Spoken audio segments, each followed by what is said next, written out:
ऋषि ने अपने शिष्य कहोड़ की प्रतिभा से प्रभावित होकर अपनी पुत्री सुजाता का विवाह कहोड़ से कर दिया। सुजाता के गर्भ ठहरने के बाद ऋषि कहोड़ सुजाता को वेद पाठ सुनाते थे। तभी सुजाता के गर्भ से बालक बोला, पिताजी आप गलत पाठ कर रहे हैं। इस पर कहोड़ को क्रोध आ गया और शाप दिया, तू 8 स्थानों से वक्र टेढ़ा होकर पैदा होगा। कुछ दिन बाद कहोड़ राजा जनक के दरबार में एक महान विद्वान बंदी से शास्त्रार्थ में हार गए और नियम अनुसार कहोड़ को जल समाधि लेनी पड़ी। कुछ दिनों बाद अष्टावक्र का जन्म हुआ।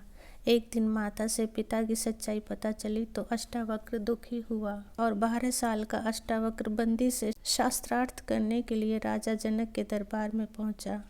सभा में आते ही बंदी को शास्त्रार्थ के लिए चुनौती दी, लेकिन अष्टावक्र को देख सभी पंडित और सभासद हंसने लगे, क्योंकि वो 8 जगह से टेढ़े थे।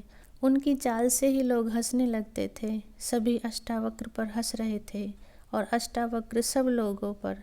जनक ने पूछा, हे बालक, सभी लोगों की हंसी समझ आती है, लेकिन तुम क्यों हंस रहे हो? अष्टावक्र बोले, महाराज, आपकी सभा चमारों की सभा है, जो मेरी चमड़ी की विकृति पर हंस रहे हैं। इनमें कोई विद्वान नहीं, ये चमड़े के पारखी हैं। मंदिर के टेढ़े होने से आकाश टेढ़ा नहीं होता और घड़े के फूटने से आकाश नहीं फूटता। इसके बाद शास्त्रार्थ में बंदी की हार हुई।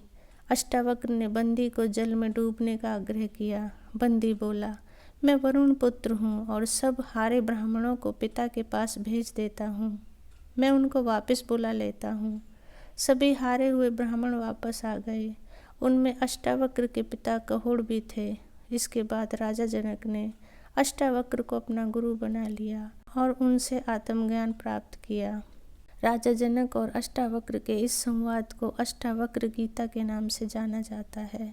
दोस्तों, जैसे आभूषण के पुराने या कम सुंदर होने से सोने की कीमत कम नहीं हो जाती, वैसे शरीर की कुरूपता से आत्म तत्व कम नहीं होता।